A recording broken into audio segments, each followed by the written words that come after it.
그동안 했던 기적을 이루게 하소서의 연장선상에 오늘 5번째, 예수님께서 바다 위를 걷는 그 기적을 가지고 함께 은혜를 나눌까 합니다. 요한복음에는 7가지 기적이 나오죠. 그 기적은 각각의 의미와 그 기적을 통하여 우리에게 전달하고자 하는 주님의 메시지들이 분명히 있습니다. 지난 시간에는 오병이어의 기적이 있었습니다. 우리가 잘 아는 물고기 2마리와 보리떡 5개로 5,000명이 먹고도 12광주리가 남은 우리가 잘 아는 기적입니다. 그 기적 후에 사람들이 예수님을 추종하기 위해서 따르니까 예수님께서 제자들을 급히 피신시킵니다. 피신시키고 먼저 가버나움에 배 타고 가던 제자들에게 광풍이 불고 배가 뒤집힐 위기에 처합니다. 그때 예수님께서 기적과 같이 바다 위를 걸어오셔서 그 광풍을 꾸짖고 그들을 구해내는 기적의 이야기가 오늘 본문의 내용입니다. 오늘 본문을 통해서 저는 주님은 어떤 분이시고 왜 이런 기적을 우리에게 보여주셨는지 몇 가지 은혜를 나눌까 합니다. 첫 번째, 오늘 본문을 통해서 우리에게 가르치시고자 하는 것은 주님은 항상 기도하시는 분이었다라는 사실입니다. 주님은 하나님의 아들이지요. 기도를 특별히 하실 필요도 없을지도 모릅니다. 그러나 주님은 항상 기도의 모습을 보여주십니다. 오늘 본문도 앞서 말씀드린 것처럼 오병이어의 기적이 있었습니다. 사람들이 예수님을 보고 깜짝 놀라죠. 저분이라면 식민지 로마 치하에서 우리를 구해주고 배골치 않게 매일 밥도 줄 수 있는 능력의 왕, 진짜 왕이 될 수도 있겠다 하고 한꺼번에 몰려들기 시작하죠. 주님께서 그래서 갑자기 피신을 결정합니다. 사람들이 막 쫓아오니까 함께 도망을 쳐야 되는데 제자들부터 가버나움으로 배 타고 가라고 하죠. 저는 오늘 본문 보면서 좀 이상했어요. 제자들이 예수님 먼저 배 태워서 보내야 되는데 어떻게 제자들부터 예수님은 배 태워서 보내셨을까요? 우리 교회 부목사님들이라면 저부터 배 타라고 피신시켰을 것 같은데 예수님은 그렇지 않았습니다. 예수님의 제자들은 먼저 도망치듯이 갑니다. 제가 만약에 예수님의 제자라면 예수님이 남겠다고 하면 같이 남았을 것 같아요. 그래서 예수님께서 하시는 것 끝까지 옆에 있었을 것 같은데 제자들은 누구도 그러지 않습니다. 그래서 예수님은 혼자 남으셨어요. 오늘 본문에서 말하는 것은 뭐냐? 예수님의 마음이 그렇다라는 겁니다. 항상 우리를 생각하시고 제자들이라 할지라도 먼저 돌보시고 피신시키시고 혼자 남으십니다. 끝까지 책임지십니다. 그리고 하신 행동이 뭐냐? 기도하셨다는 겁니다. 예수님은 하나님의 아들이신데 기도하셨습니다. 기도하시고 또 기도하셨는데 그때가 시간이 성경에 보니까 사경쯤 됐다 했습니다. 오늘날 우리 시간으로 환산하면 새벽 3시부터 6시 사이입니다. 그러니까 교회적으로는 철야 기도에 해당하고 새벽 기도에 해당하는 시간입니다. 예수님은 밤늦게 혼자 계실 때 기도하셨습니다. 예수님께서 이 땅에서 공적 생애를 하신 모든 시간들을 가만히 보면 짧았지만 항상 기도하는 모습을 많이 보여주셨습니다. 여러분, 예수님은 기도하신 분이고 우리에게 기도를 가르쳐 주신 분입니다. 예수님은 예수님 되기 위해서 기도하셨고 기도를 보여주셨죠. 예수님의 기도가 얼마나 대단했는지 주기도문을 보면 알 수 있습니다. 예수님께서 공적생애 첫 번째 하신 게 산상수훈인데 거기에서 설교하시면서 가르쳐 주신 기도가 우리가 잘 아는 하늘에 계신 우리 아버지 하는 주기도문입니다. 우리가 매 예배마다 마지막에 함께 찬양하죠. 이 주기도문은 어느 날 갑자기 생각나서 한 기도문은 아닙니다. 공적생애 전 30년 동안 어찌 보면 예수님께서 생각하고 생각하신 기도에 어떤 특별한 의미를 담고 있는 그 기도가 주기도문이라고 볼 수 있어요. 주기도문이 얼마나 특별하느냐? 루터는 주기도문을 하루에 7번씩 반복적으로 암송했다고 합니다. 아시면 알겠지만 주기도문을 가만히 보면 그것을 읽다 보면 암송하다 보면 우리가 어떤 존재인지를 다시 한번 생각하게 됩니다. 하나님이 우리와 먼 존재가 아니라 하늘에 계신 우리 아버지와 같은 존재다. 이 기도문을 읽다 보면 우리의 마음 가운데 우리가 하나님의 가족이 되고 자녀가 되고 함께 하신 하나님 안에서 평안을 누릴 수 있는 그 모든 것들이 기도문에 들어가 있습니다. 또한 예수님께서는 십자가를 지기 바로 직전 가장 급박한 상황에서도 겟셋마네에서 했던 마지막 행동은 기도였습니다. 예수님은 이론가가 아닙니다. 예수님은 실행가였습니다. 기도하셨고 기도를 보여주셨고 그래서 제자들이 후에 기도의 용사들로 거듭날 수 있었던 것도 예수님의 기도하는 모습 때문이죠. 예수님이 기도하는 분이었다라는 것을 가장 증명해 주는 내용이 뭐냐? 오늘 본문을 보면 아까 말씀드렸듯이 오병이어 이후에 일어난 일입니다. 오병이어는 인간적으로 볼 때 대단한 성공입니다. 사람들의 인기를 구가해서 사람들이 가장 추종하는 그래서 임금으로 세울 만큼의 대단한 사건입니다. 그런데 인기가 얻고 성공 뒤에 예수님의 한 행동이 뭐라고요? 새벽에 밤새워서 기도하셨다라는 겁니다. 힘들 땐 기도하고 싶은 마음이 있습니다. 믿지 않는 사람이라 할지라도 급하면 하나님, 부처님 찾으면서 기도하고 싶은 마음이 있어요. 그러나 일이 잘 되고 성공 후에 기도한다면 그것은 훌륭한 사람이고 훌륭한 신앙인입니다. 예수님은 그렇게 하셨어요. 우리를 돌아볼 때 우리가 성공 후에 기도하고 있는지를 한 번쯤 생각해 보라는 내용입니다. 성경에 보니까 여리고성이라는 큰 성이 함락됩니다. 사람들이 마음이 높아지죠.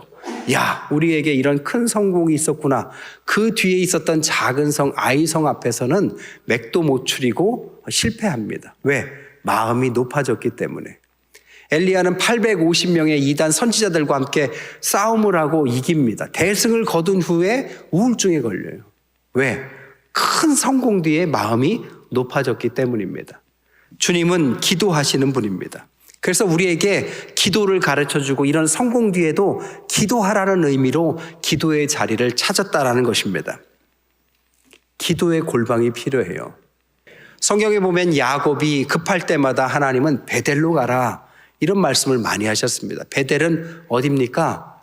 하늘과 땅이 연결되는 하늘나라의 사닥다리가 내려지는 신비한 장소입니다. 하늘과 연결되는 기도의 장소 바로 베델, 그곳으로 가라고 하나님은 말씀하시죠.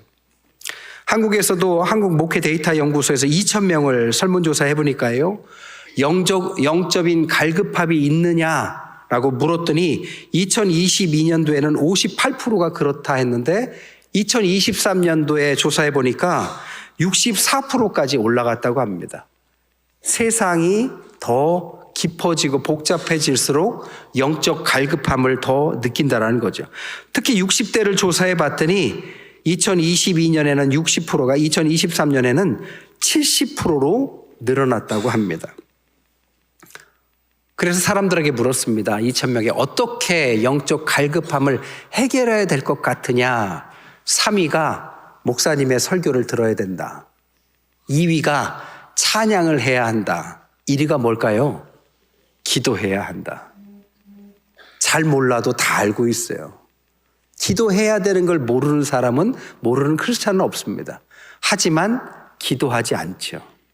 기도하는 데까지 가서 기도의 골방을 위해서 기도의 골방을 통해서 주님을 만나고 기도할 때 하나님은 우리와 함께 하실 줄 믿습니다.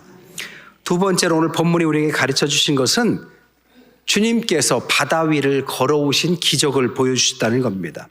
아까 말씀드린 것처럼 밤 사경이에요. 새벽 3시부터 6시입니다. 깜깜합니다.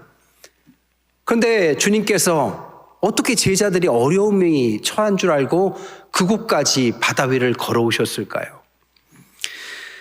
마가복음 6장 47절에서 48절 보면 그 이유가 이렇게 나옵니다. 저물매 배는 바다 가운데 있고 예수께서는 홀로 무태 계시다가 바람이 거스름으로 제자들이 힘겹게 노젓는 것을 보시고 밤 사경쯤 바다 위를 걸어 그들에게 오셨다. 그러니까 그들을 바라보고 있었다는 겁니다. 깜깜한 광풍 속에서 바다 위에서 곤욕을 치르는 제자들을 보면서 주님은 멀리서 지켜보시다가 안 되겠다 하고 바다 위를 걸어서라도 그들에게 도달했다라는 거죠. 오늘 본문이 가르치는 건 뭡니까? 주님은 항상 우리를 지켜보고 계신다라는 것입니다. 마태복음 28장 19절에는 세상 끝날까지 우리와 항상 함께 하겠다고 약속하셨습니다. 시편 17편 8절에는 우리를 눈동자와 같이 쳐다보고 계시다고 말합니다. 창세기 15장 1절에는 주님은 우리의 방패가 되시겠다라고 약속하셨습니다. 신앙이 뭘까요? 하나님 앞에서 우리가 우리의 힘으로 아주 잘 살아가는 게 신앙일까요? 신앙이 가르치는 것은 그 반대입니다. 우리의 연약함을 인정하고 하나님 앞에서 무릎 꿇고 하나님께 도움을 청할 때 주님께서 우리와 함께 하시겠다라는 것을 가르치는 것이 신앙의 본질입니다. 그럼 우리 신앙인들에게는 실패가 없습니까? 아니에요. 우리에게도 실패는 있을 수 있습니다. 그러나 우리의 실패와 하나님을 알지 못하는 실패는 조금 달라요. 성경에 많은 사람들이 실패를 겪지만 그들의 실패 후의 모습은 일반인들과 많이 달랐습니다. 세상의 여러 가지 실패와 낙심과 지인들의 죽음을 겪고 나서 큰 충격을 받지만 신앙인들의 다음 스텝은 하나님 앞에서 낭만과 절망으로 끝나지 않고 대부분 새로운 시야로 열리는 곳으로 인도해 가십니다. 옛날에 제가 길을 가다가 넘어졌어요. 돌부리에 걸려서 팍 넘어졌는데 아이쿠 하고 나서 갑자기 뭐가 보였냐면 옆에 꽃이 피어 있는 것이 보였습니다. 그냥 서서 걸을 때는 잘 안 보였어요. 너무 바빠서. 돌부리에 걸려 넘어지니까 시선이 낮아졌어요. 그러고 보니까 옆에 꽃들이 참 예쁘게 피어 있다는 사실을 그때 비로소 깨달았습니다. 신앙이 마찬가지예요. 실수해서 넘어질 수도 있고 낙심할 수도 있습니다. 하지만 그때 낮아진 마음에 새로운 시야가 열리고 우리 주변에 보이지 않던 것들이 보입니다. 내가 아파봐야 아픈 사람이 보입니다. 내가 장애를 가지면 장애 있는 사람들이 보이고 내가 가난해지고 실패하면 실패해서 눈물 흘리는 사람들이 비로소 보이기 시작합니다. 신앙인들은 이때 영적인 눈이 뜨이고 그때부터 인생의 방향이 조금 더 넓어집니다. 이게 주님께서 주시는 실패의 은혜라고 볼 수 있습니다. 오늘 주님의 제자들은 주님 없이 가다가 광풍을 만났는데 어찌 보면 인생의 어려움이었지만 이때 비로소 기적의 주님을 만나는 역사를 맛보게 되죠. 또한 오늘 본문에서 또 말하고 있는 것은 주님은 어디든지 길을 내시는 분이라는 사실입니다. 학자들은요, 오늘 본문을 통해서 구약과 신약의 연결고리를 계속 찾아갑니다. 오늘 갈릴리 호수를 동쪽에서 서쪽으로 가는 것은 구약 시대에 이스라엘 백성들이 가나안 땅을 동쪽에서 서쪽을 향해서 가는 것과 유비시키고 연결시켰습니다. 오늘 오병이어의 기적이 있었던 것은 이스라엘 백성들이 만나를 먹던 사건과 연결시켰습니다. 먹을 것이 없을 때 하나님께서 만나를 주신 것처럼 먹을 것이 없는 광야에서 예수님께서 오병이어의 음식을 주셨다라는 거죠. 그렇다면 예수님께서 무리를 걷는 사건도 무언가 구약과 연결되지 않을까? 뭐랑 연결될까요? 홍해를 가르는 일과 연결된다는 거죠. 이스라엘 백성들에게는 도망을 쳐야 되는데 길이 없었어요. 홍해가 그들을 가로막고 있었습니다. 근데 하나님께서 모세의 지팡이를 통해서 그 길을 여셔서 길이 없는 곳에 길을 만드시죠. 오늘 광풍을 만나고 두려워 떠는 그 제자들에게 주님은 길이 없는 물 위를 길을 내셔서 걸어오시더라는 겁니다. 우리의 인생 가운데 주님 없이 살다 보면 우리가 때로는 막힐 때가 있습니다. 어려울 때가 있어요. 우리가 생각해도 도저히 답이 안 나올 때가 있습니다. 길이 없어요. 그때 주님께서 홍해의 길을 내셨듯 물 위에 없는 길을 걸어오셨듯 주님은 길을 내신다라는 것입니다. 그분이 우리의 주님이십니다. 그래서 성경에 뭐라고 합니까? 주님은 길이요, 진리요, 생명이시다. 그래서 우리에게 답답해하는 우리에게 길을 내시고 우리를 인도하시는 분이 우리의 주님이십니다. 세 번째, 오늘 본문을 통해서 우리에게 가르치신 것은 두려워하지 말라라고 말씀하셨다는 거죠. 그런데 두려워하지 말라라고 말씀하기 전에 그 앞에 뭐라고 말씀하셨느냐? 내니라는 말을 쓰셨습니다. 내니는 나다 이런 뜻이겠죠. 갈릴리 바다는 꽤 큰 곳이었어요. 가로가 13km, 세로가 21km. 지중해 바다보다 땅에 깊이가 있어서 200m 더 깊었기 때문에 웅덩이가 있었습니다. 이 웅덩이와 온도 차이 때문에 강풍이 돌풍이 일교차 때문에 자주 출몰했다고 그래요. 이 돌풍은 얼마나 무서웠는지 이 제자들의 대부분이 어부였는데 이 돌풍의 무서움을 알고 있었습니다. 그래서 오늘 본문에 보니까 두려움에 휩싸였다 이렇게 표현해 있습니다. 바다예요. 사경 새벽입니다. 그 기적의 주님이 함께하지 않았어요. 큰 파도가 자신을 집어삼킬 것 같은 위기입니다. 그러니까 두려움이 엄습했겠죠. 오늘 본문에도 보면 10리쯤 갔다 했어요. 4km쯤 한복판에 떨어져 있습니다.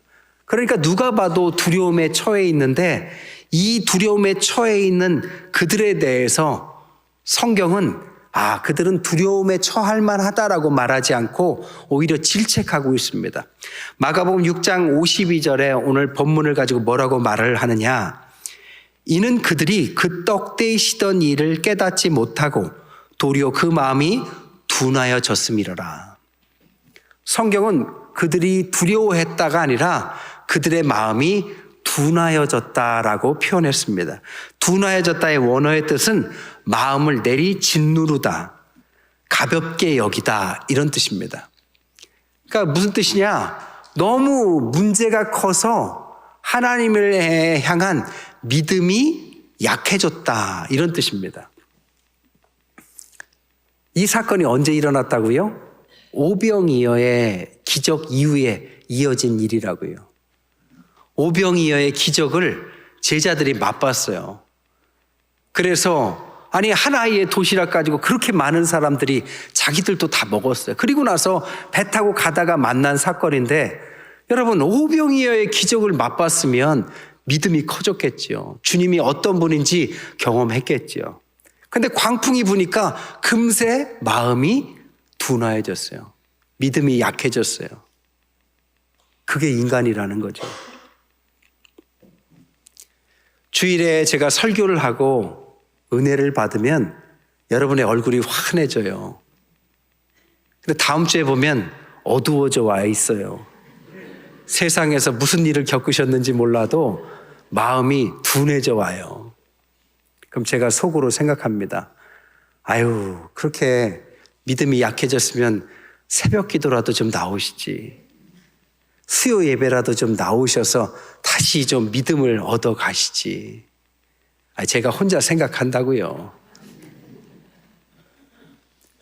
제자들이 그런 큰 일을 겪고 하나님 앞에서 대단한 축복을 눈으로 목격하고 믿음이 커졌으면 믿음으로 나아가야죠. 이까짓 광풍 주님이 곧 해결해 주실 거야.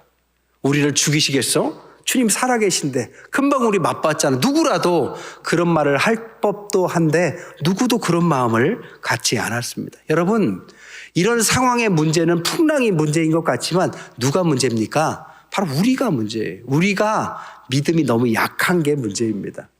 아무리 주님께서 은혜를 줘도 큰 믿음을 줘도 그것을 겪고 문제가 잘 해결된 것을 겪어봐도 조그만 문제가 또 터지면 금세 마음이 둔해지는 것이 우리 믿음의 실체입니다.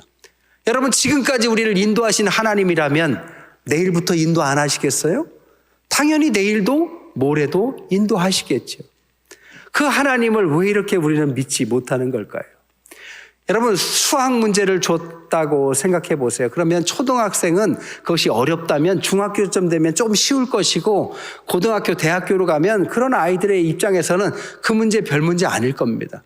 우리에게 크다고 하나님 앞에 큰 문제는 아닙니다. 하나님 앞에는 문제될 것도 없는 문제입니다. 그래서 주님이 뭐라고요? 야, 니네 왜 이렇게 믿음이 없냐? 라고 말씀하고 뭐라고 말씀하십니까? 내가 있지 않니? 내니 두려워하지 말아라.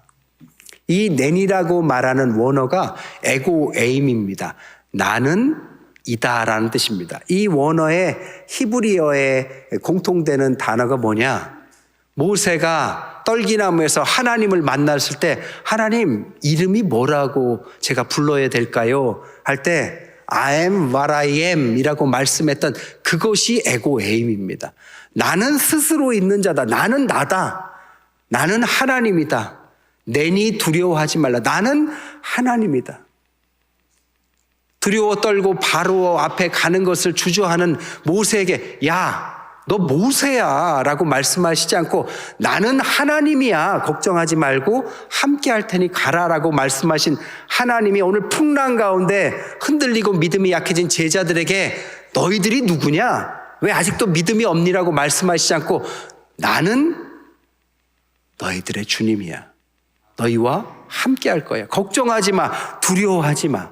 지금껏 인도했던 내가, 그 오병이어의 기적을 보여준 내가, 이 무리를 걸어온 내가 오늘 너희와 함께하고 이 문제를 해결해 줄 것이다.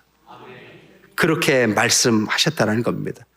그래서 네 번째로 그 제자들은 비로소 그 주님을 받아들입니다. 21절에 보면 이에 기뻐서 배로 영접했다. 요한복음 1장 12절에 영접에 대해서 이렇게 말을 하죠. 영접하는 자, 그 이름을 믿는 자에게는 하나님의 자녀가 되는 권세를 주셨다. 하나님의 자녀가 되는 권세가 뭡니까? 주님을 받아들이면 주님께서 우리와 함께 하시고 혼자 두시지 않고 그 광풍의 위기 속에서도 풍랑의 위기 속에서도 두려워하는 마음 속에서도 그들과 함께 하시고 우리를 인도하시고 지켜주시고 앞으로 모든 것 가운데 하나님의 자녀로 살아가는 능력을 주시는 것이 권세입니다. 영접하는 자 예수님을 받아들이는 그들에게 그런 축복을 주시마 하고 약속하셨습니다. 그것을 믿었던 제자들에게 오늘 21절 말미에 말씀하시기를 그들이 가려던 땅에 결국 이르게 되었다. 말씀을 정리하겠습니다. 오늘 말씀처럼 주님을 아직 마음으로 영접하지 못한 분이 있다면 하나님께 믿음을 구하시고 마음으로 영접하실 때 하나님의 자녀가 되는 놀라운 축복이 임하시기를 주님의 이름으로 간절히 축원드립니다. 기도하겠습니다. 말씀을 놓고 1분간 우리 함께 기도합시다.